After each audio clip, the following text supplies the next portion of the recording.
അമ്മേ അമ്മേ ഇങ്ങോട്ട് വന്നേ. കനകനും ചെറുതി ഇവിടെ അകത്തോണ്ട് ഇങ്ങോട്ട് വിളിച്ചേ. കനക അവനെന്തേടി? ഏട്ടാ അവന്റെ വിഷമം മാറിയില്ലല്ലോ ഇതുവരെ. അതെ, ഇനി നീ ഇങ്ങനെ ആദ്യം പിടിച്ച് നടക്കാൻ ഞങ്ങൾ സമ്മതിക്കൂല. നിന്റെ കട ഉടനെ അങ്ങ് തീർക്കണം. കട ഞാനായിട്ട് വരുത്തി വെച്ചതല്ലേ, അത് ഞാൻ തന്നെ തീർത്തോളാം. എങ്ങനെയെങ്കിലും ആധാരം വെച്ചിട്ട് അങ്ങ് വീട്ടാന്ന് വിചാരിച്ചു, അതിന് നിങ്ങൾ സമ്മതിക്കില്ല. വേണ്ട അമ്മേ, അമ്മ പോയി ആധാരം എടുത്തോണ്ട് വന്നേ. അവന് അനുവാദം വേണ്ടേ? എന്തിനാ ആധാരം? ഇനി ആധാരം വെക്കൊന്നും വേണ്ട. എന്താ ആധാരം വെച്ചാല്? ആധാരം വെച്ച് ലോൺ എടുത്തോ? കുറച്ചു മുമ്പ് ക്ലീറ്റസ് അല്ലേ പറഞ്ഞത് ആധാരം വെക്കണ്ട, ആധാരം വെക്കാൻ സമ്മതിക്കൂലെന്ന്. എന്നാലേ അതേ ക്ലീറ്റസ് തന്നെ പറയാണ് അമ്മ ആധാരം എടുത്തോണ്ട് കൊടുക്ക്. വേണ്ട വേണ്ട, വേണ്ട വേണ്ട, ഇനി ആധാരം വെക്കൊന്നും വേണ്ട. എടാ നീ ആധാരം എഴുതാനെങ്ങാനും പോണോണ്ടാ? എന്റെ അമ്മയെ ക്ലീറ്റോ സമ്മതിച്ചു. ആധാരം വെച്ച് ലോൺ എടുക്കാൻ ക്ലീറ്റോ സമ്മതിച്ചിട്ടുണ്ട്. എന്നാ അങ്ങനെ സമ്മതിക്കണ്ട, എനിക്ക് സമ്മതല്ല ഇപ്പൊ. നീ ആധാരം വേണ്ട വേണ്ടെന്ന് പറഞ്ഞ പിന്നെ എങ്ങനെ കടം വീട്ടാന്നാ തീരുമാനിച്ചേക്കണേ? ഈ പലിശ മുഴുവൻ കൊടുത്ത് മുടിയാനായിട്ട് ഞാൻ എങ്ങനെയും വീട്ടിക്കൊള്ളാം. എന്തിനാ നിങ്ങൾ കിടന്നിട്ട് ഇങ്ങനെ തല വായിക്കണേ? അങ്ങനെ നിന്നെ കുഴിയിലോട്ട് ചാടിക്കാൻ ഞങ്ങള് സമ്മതിക്കൂലെന്ന് പറഞ്ഞേ. ഒന്നാമത് ആ പലിശക്കാരെ അണ്ണാച്ചി ഇവിടെ കയറി ഇറങ്ങണ തന്നെ നമ്മുടെ കുടുംബത്തിന് നാണക്കേടാ. ഇതങ്ങ് പണയം വെച്ച് നമുക്ക് ആ പലിശക്ക് ഇത് ലോൺ എടുത്തു കഴിഞ്ഞാൽ അത് ക്ലോസ് ചെയ്യും. വേണ്ട വേണ്ട, ഒന്നും വേണ്ട, ഒന്നും വേണ്ട.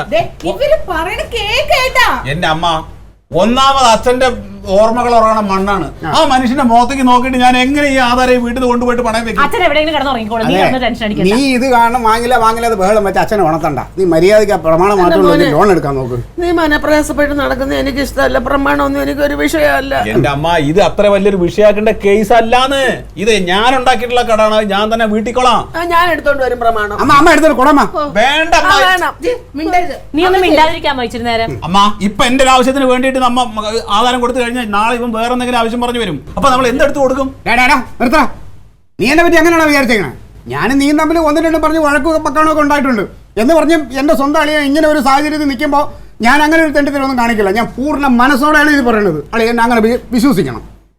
അത് വേറെ ഒരുപാട് പ്രശ്നങ്ങളുണ്ട്. നിങ്ങൾ വിചാരിക്കണ പോലെയല്ല ഈ ആധാരത്തിന്റെ കേസ് എന്ന് പറഞ്ഞു കഴിഞ്ഞാൽ അത് നിങ്ങൾക്ക് അറിയില്ല. അതുകൊണ്ടായി പറയുന്നത്. എന്ത് പ്രശ്നം ഉണ്ടെങ്കിലും ക്ലീറ്റോ ഞാൻ അമ്മ പോയി എടുത്തോണ്ടോ? ഞാൻ എടുത്തോണ്ട് വരും. അത് വേണ്ട, അതൊന്നും എടുക്കണ്ട. അമ്മ എടുത്തു. ഇതിനേക്കാൾ വലിയൊരു ആവശ്യം ഇനി എന്താണ് പ്രമാണം കൊണ്ട് ചെയ്യാനുള്ളത്? ഞാൻ എടുത്തോണ്ട് തരാം. ഈ ആധാരം എടുക്കണ്ടെന്ന് പറഞ്ഞ നിങ്ങൾ അമ്മ ഒരുപാട് മനുഷ്യനെ ഞാൻ കണ്ടിട്ടുണ്ട്. എല്ലാരും കടം വീട്ടാൻ ഒരു വഴി തെളിയണേന്നാ പ്രാർത്ഥിക്കണേ. ഇത് തെളിഞ്ഞത് അവനത് പറ്റൂല. പിന്നല്ലാണ്ട് എന്താ കളിയാ? അതെ, നീ എന്തിനാ ഇടയ്ക്കിടയ്ക്ക് ഇങ്ങനെ സ്വഭാവം പറഞ്ഞു? അളിയാ, ഇത്രയും നാള് അളിയ എന്റെ യഥാർത്ഥ സ്വഭാവം കണ്ടിട്ടില്ലല്ലോ. ഇതാണ് എന്റെ സത്യസന്ധമായ സ്വഭാവം. ഇനി ഞാൻ ഇങ്ങനെ ആയിരിക്കും. ഇതിൽ വേറെ പ്രശ്നങ്ങളുണ്ടെന്ന് ഈ ആധാരം വെക്കുന്നല്ലേ? ഇതിൽ എന്തൊരു പ്രശ്നം ഉണ്ടെങ്കിലും ഈ ക്ലീറ്റസ് അളിയും കൂടെ ഉണ്ടാവും. ആളി ഇങ്ങോട്ട് ഇവനെന്ത് ഇങ്ങനെ സംസാരിക്കണം? ഒന്നും പറഞ്ഞാൽ മനസ്സിലാവില്ലല്ലോ നിനക്ക്. എന്താ പറയണേ? എന്താ നിന്റെ പ്രശ്നം? അതായത് ഈ ആധാരം കൊണ്ടുപോയി വെക്കുമ്പോഴേക്ക് ബാങ്കിൽ നിന്ന് പൈസ കിട്ടില്ല. അവര് അതിന്റെ ആ രേഖ വേണം, ഈ രേഖ വേണം, മറിച്ച രേഖ വേണം, മറ്റേ രേഖ വേണം എന്ന് പറഞ്ഞിട്ട് ഒരു 100 കൂട്ടം രേഖകൾ ആവശ്യപ്പെടും. ഞാൻ ഇത് നേരെ ഉണ്ടാക്കാൻ വേണ്ടിട്ട് ഞാൻ എവിടെയൊക്കെ പോണ്ടി വരുന്നല്ലോ. അതൊക്കെ ഞങ്ങൾ നോക്കിക്കോളാം. നിനക്ക് ബാങ്കിൽ പോയി ഒരു ഒപ്പ് മാത്രം ഇട്ട് കൊടുക്കാൻ പറ്റുമോ? ആ രീതിയിൽ ഞാൻ ബാങ്കിലെല്ലാം സംസാരിച്ച് വെച്ചിട്ടുണ്ട് ഞങ്ങളുടെ സൊസൈറ്റിയിൽ. അതെ, ഇത് ബാങ്ക് ഞങ്ങളുടെ സൊസൈറ്റി പാർട്ടിയുടെ. നീ അവിടെ പോയി ഒപ്പിട്ട് കൊടുത്താൽ മതി കളിയാ. അല്ല, നിന്റെ ഉദ്ദേശം എന്താണ്? ഈ വീട്ടിൽ ഇങ്ങനെ കടക്കാർ കയറി ഇറങ്ങണത് അത് അങ്ങനെ വെച്ച് തുടരാനാ? നിങ്ങൾ എന്ത് പറഞ്ഞാലും ആധാരം വെച്ചുള്ള പരിപാടിക്ക് ഞാൻ ഇല്ലാതെ വേണ്ട. ഇവിടെ ഒന്ന് ഇരുന്നേ സമാധാനത്തിൽ.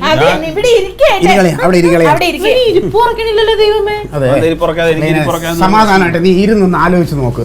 നമ്മളെ വീട്ടിൽ കടക്കാരൊക്കെ വരിക എന്ന് പറഞ്ഞാൽ മോശമല്ലേ? ഇനി ഈ പൈസയ്ക്ക് വേണ്ടി നീ ആരടുത്തെങ്കിലൊക്കെ പോയി തെണ്ടുക എന്ന് പറഞ്ഞാലോ? എന്റെ പൊന്ന് ക്ലീറ്റസ, ഇത് അത്ര വലിയൊരു എമൗണ്ട് ഒന്നുമല്ല.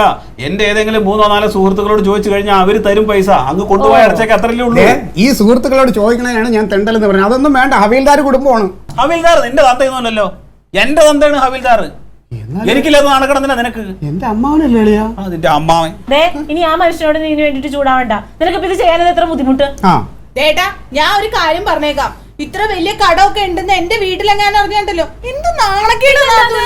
ആ കൊച്ചു പിന്നെ ജീവിച്ചിരുന്നിട്ട് കാര്യമുണ്ടോ? എന്റെ അളിയ, തറവാടിന്റെ ആധാരം കൊണ്ടുപോയിട്ട് പണയം വെക്കുക എന്ന് പറഞ്ഞു കഴിഞ്ഞാൽ തറവാട് പണയം വെക്കുന്നത് പോലെയാണ്.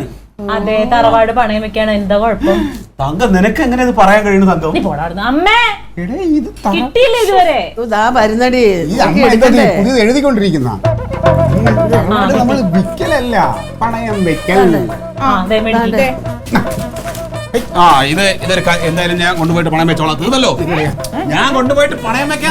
അളിയൻ വെച്ചോ, അളിയൻ വെച്ചോ, ഇവനെന്തായിരിക്കും അളിയൻ വെച്ചോ. ഞാൻ കൊണ്ടുപോയിട്ട് പണയം വെച്ചാ പോരെ? മതി മതി. മതി. പിന്നെന്താ പ്രശ്നം? പക്ഷെ വേറൊരു കാര്യമുണ്ട്. അളിയൻ ഐശ്വര്യമായിട്ട് ഈ മുഖത്തോട്ടൊന്ന് നോക്കിയേ, ഒന്ന് പ്രാർത്ഥിച്ചേ. കണ്ണടച്ച് പ്രാർത്ഥിക്കാൻ ഞാൻ തരാം. ഐശ്വര്യമായിട്ട് പ്രാർത്ഥിച്ചതിന് ശേഷം അങ്ങ് തരാം. അളിയൻ കണ്ണടച്ച് പ്രാർത്ഥിക്കും. നീ കളിക്കാൻ നിൽക്കാതെ സാധനങ്ങൾ താ. എന്റെ നീ പറഞ്ഞാൽ എന്തിന് കണ്ണടച്ച് പ്രാർത്ഥിക്കുന്നത്? ഒരു നല്ല കാര്യത്തിന് പോണതാ. അച്ഛന്റെ ആത്മാവിനെ ഒരു ഇത് കിട്ടും. നീ ഒന്ന് കണ്ണടച്ച് പ്രാർത്ഥിച്ചു. എന്ത് പറഞ്ഞാലും ഇത് പ്രാർത്ഥിക്കും, പ്രാർത്ഥിക്കും. തങ്കം, ഇത് ഫോട്ടോ കോപ്പി അല്ലേ? വേണ്ട, ഫോട്ടോ കാപ്പിയാ ഒന്നുമല്ല, ഒറിജിനല് തന്നെ. അമ്മ ഇത് ഫോട്ടോസ്റ്റാറ്റാ. അതെങ്ങനെയാ? അതാണ്ട അയ്യോ ഈ അക്ഷരങ്ങൾ അല്ല അമ്മ ഇത് നോക്ക്, സീല് വല്ലതും ഉണ്ടോ നോക്ക്. ഫോട്ടോ കോപ്പി ആണല്ലോ അമ്മ. ഇതെങ്ങനെ ഫോട്ടോ കോപ്പി? എന്റെ ഒറിജിനൽ എന്ത് ചെയ്തമ്മ? ഇതിന്റെ ഒറിജിനൽ എവിടെ? അയ്യോ എനിക്കറിഞ്ഞൂടാ. എനിക്ക് എവിടെയുടെ ഒറിജിനല്? നീ ഇവിടെ കിടന്ന് ഈ മാതിരി ഉരുണ്ട് കളിച്ചത് എന്താണെന്നേ ഇപ്പൊ മനസ്സിലായിട്ടാ. എന്താ നിനക്ക് മനസ്സിലായത്? എന്റെ അളിയ, എവിടെയുടെ ഇതിന്റെ ഒറിജിനല്? എനിക്കറിയില്ല. എന്നോട് ചോദിച്ചെന്താ കാര്യം? ഇതൊക്കെ സൂക്ഷിക്കണം. അമ്മയല്ലേ, അമ്മയോട് ചോദിച്ചു നോക്കി. എനിക്ക് അറിഞ്ഞൂടാ. നിനക്കേ അറിയാവൂ, ഇത് വേറെ ആർക്കും അറിയില്ല. അമ്മ, അമ്മ ഇതിന്റെ വേറെ കോപ്പിയല്ലേ അവിടെ ഇരിപ്പുണ്ട്? അമ്മ ഇല്ല. എനിക്കറിയില്ല. എന്നോട് ചോദിച്ചെന്താ കാര്യം? അല്ല, പണ്ടൊരു ദിവസം റീസർവേക്ക് എങ്ങാണ്ടാ വേണമെന്ന് പറഞ്ഞ് എന്റെ ഒരു പ്രമാണം വാങ്ങിച്ചായിരുന്നു. എന്നിട്ട് അതുപോലെ തിരിച്ചു കൊണ്ടു തരും ചെയ്തു. ഞാൻ ഭദ്രമായിട്ട് സൂക്ഷിച്ചു വെച്ചിരിക്കുന്നു. നിങ്ങൾ ചോദിച്ചിട്ട് പോലും ഞാൻ തന്നായിരുന്നു. ഇല്ലല്ലോ. അമ്മയെ കളി നിർത്തിക്കേ. അമ്മയുടെ കയ്യിലാണോ ഇതിന് താക്കോലിരിക്കുന്നത്? അപ്പൊ പിന്നെ അമ്മയുടെ ആധാരം എവിടെ പോയിന്ന് പറയേണ്ടത്? എനിക്കറിഞ്ഞൂടാ. എനിക്ക് ഇപ്പൊ അറിയണം ഇതിന്റെ ഒറിജിനൽ എന്ത്. ഞങ്ങളെ അറിയിക്കാതെ അതങ്ങനെ എടുത്ത് കൊടുക്കാം. അവയുടെ അയ്യോ തോമാണ് എടാ പ്രമാണങ്ങള അവിടെ നിന്നടാ.